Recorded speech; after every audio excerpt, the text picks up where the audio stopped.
Selamat malam Bapak, selamat malam teman-teman. Perkenalkan, nama saya Yulia Ranata Brigitano, kelas A semester 7, program studi Sosiologi, Fakultas Ilmu Sosial dan Ilmu Politik, Universitas Nusa Cendana Kupang. Baik, dalam kesempatan kali ini saya akan menyampaikan materi terkait dengan buku ke-8 mata kuliah Sosiologi Terapan, di mana dalam buku tersebut membahas beberapa pembahasan pokok. Yang pertama, akses dan gunakan modul untuk digitalisasi. Institusi budaya di seluruh Eropa mulai mendigitalkan koleksi buku mereka, koran, peta, pasangan suara, dan video real, manuskrip, foto, dan museum objek, dan membuatnya tersedia secara online. Sebagian besar karya digital ada di domain publik yang tidak lagi dicakup oleh hak kekayaan intelektual. Mereka bisa kedepannya pada prinsip yang dapat diakses dan digunakan untuk gratis oleh semua orang. Materi digital diikat dengan uang publik yang berasal dari anggaran lembaga budaya atau dari proyek digitalisasi yang didanai di nasional, tingkat regional atau lokal. Sektor budaya telah mengadopsi cakupan yang luas praktik dalam memberikan akses atau mengizinkan penggunaan materi domain publik digital dengan uang publik. Penggunaan kembali digital tersebut, bahan materi domain publik digital dengan bab uang harus tersedia secara bebas digunakan kembali non-komersial oleh warga, sekolah, universitas, non-pemerintah, dan lainnya atau organisasi. Komite juga merekomendasikan budaya itu institusi membuat materi digital mereka tersedia seluas mungkin untuk komersial entitas resmi untuk dikembangkan.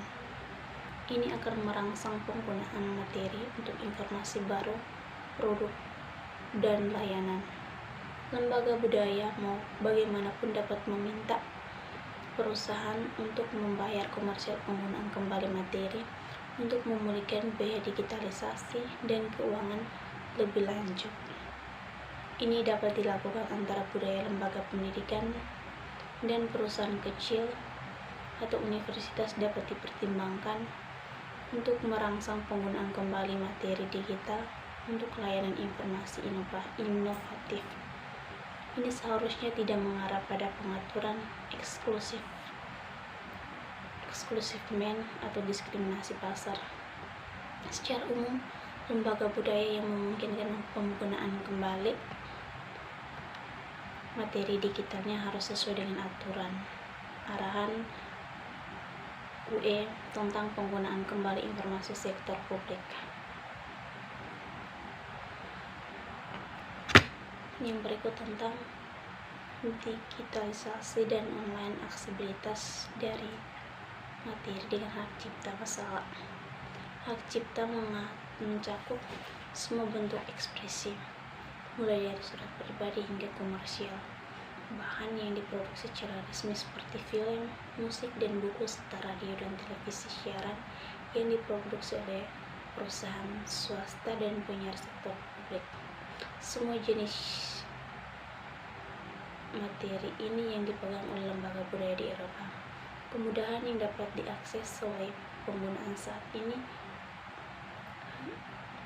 hentikan mencari mesin pencari dan platform besar dan menemukan tawaran informasi yang luar biasa, buku, koran, situs web, arsip material, gambar, musik, atau film secara alami mengarah harapan terhadap institusi budaya.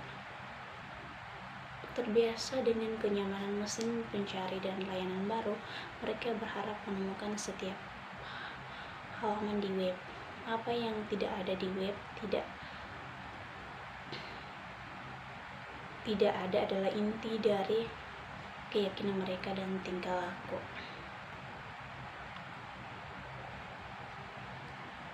Oleh karena itu, institusi budaya telah ada mencoba mendigitalkan sebanyak mungkin kepemilikan mereka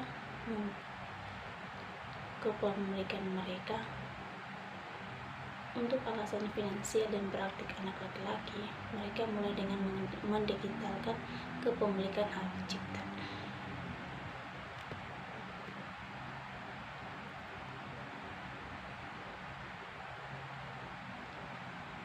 Untuk tujuan ini, solusi apapun yang harus secara legal juga secara moral dan etis membahas hal-hal berikut. Yang pertama, tentang kepentingan pemegang hak cipta yang telah menginvestasikan waktu dan uang untuk berkreasi hak cipta kerja dan berusaha untuk mendapatkan upah untuk investasinya. Yang kedua, kepentingan pemegang hak dan tidak pernah membuat karya dengan tujuan komersial di pikiran atau tidak memiliki minat lebih lanjut dalam merchandising karyanya dan sederhana ingin membaginya dengan masyarakat. Yang ketiga, hak moral pencipta yang kembali kepada pengakuan dan keinginannya atau karyanya untuk digunakan sejalan dengan maksud dan tujuan pembuatannya. Yang keempat, sensitif budaya, politik, dan agama ikatan yang tercermin dalam karya kreatif dilakukan oleh individu atau komunitas tetapi berada di luar intelektual yang dikodifikasi secara hukum properti. Yang berikut tentang Europeana, perpustakaan digital Eropa, arsip dan museum mungkin yang paling ambisius proyek budaya yang pernah dilakukan di skala menyatukan lembaga budaya dari berbagai sektor dan dari semua negara anggota.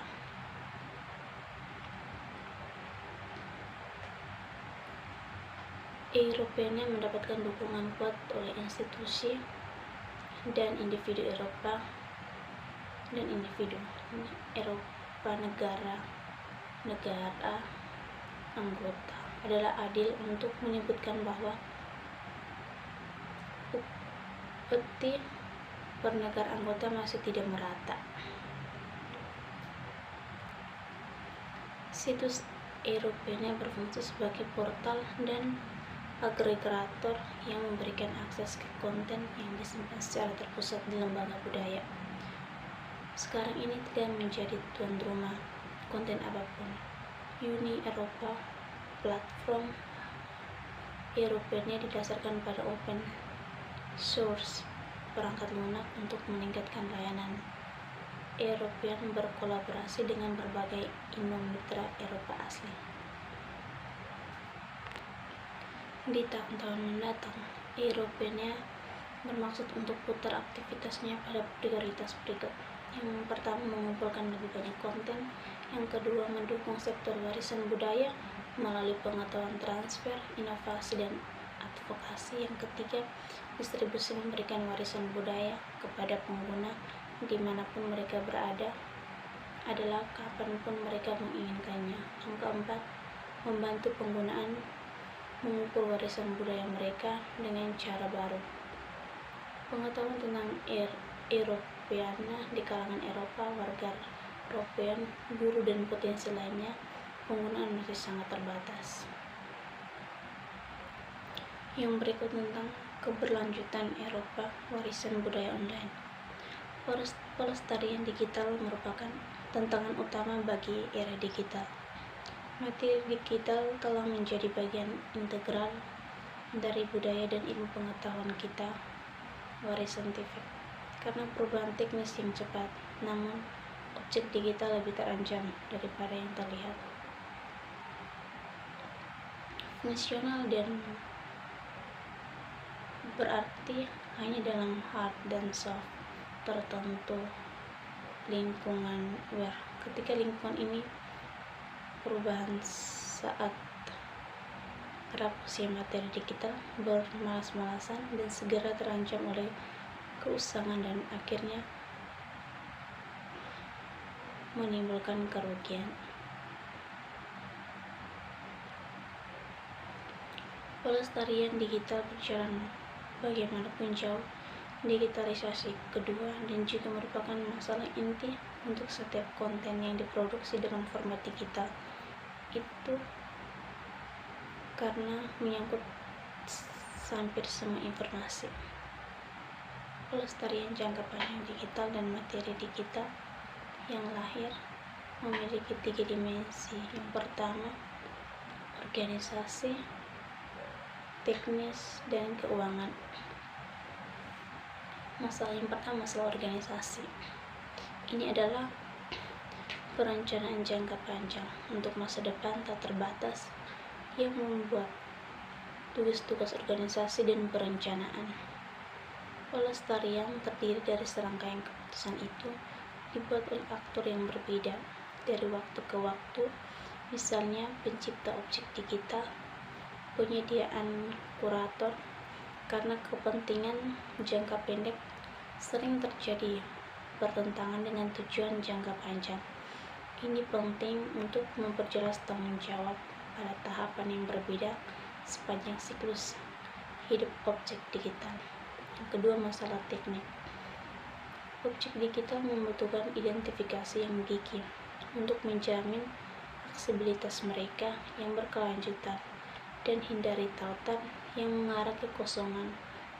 Saat ini hanya ada sejumlah kecil budaya di lembaga yang menggunakan pengenalan persisten. Ini menimbulkan risiko untuk pelestarian jangka panjang materi dan untuk digunakan oleh layanan seperti Europeana. Konten komersial seringkali hanya berfungsi dalam kombinasi dengan perangkat lunak. Kepemilikan pemuat menjadi masalah besar bagi lembaga kearsipan. Yang ketiga, masalah keuangan.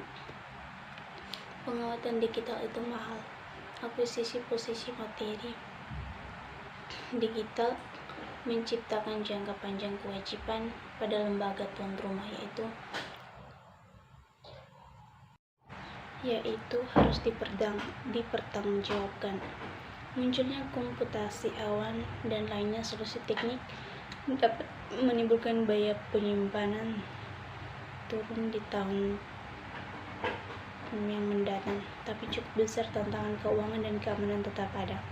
Satuan Tugas Pita Biru untuk Berkelanjutan Pelestarian dan Akses Digital telah mempertimbangkan pelestarian digital erat dari ekonomi perspektif dan menghasilkan satu set rekomendasi perbaikan, misalnya untuk memperkuat pusat kegiatan pelestarian digital.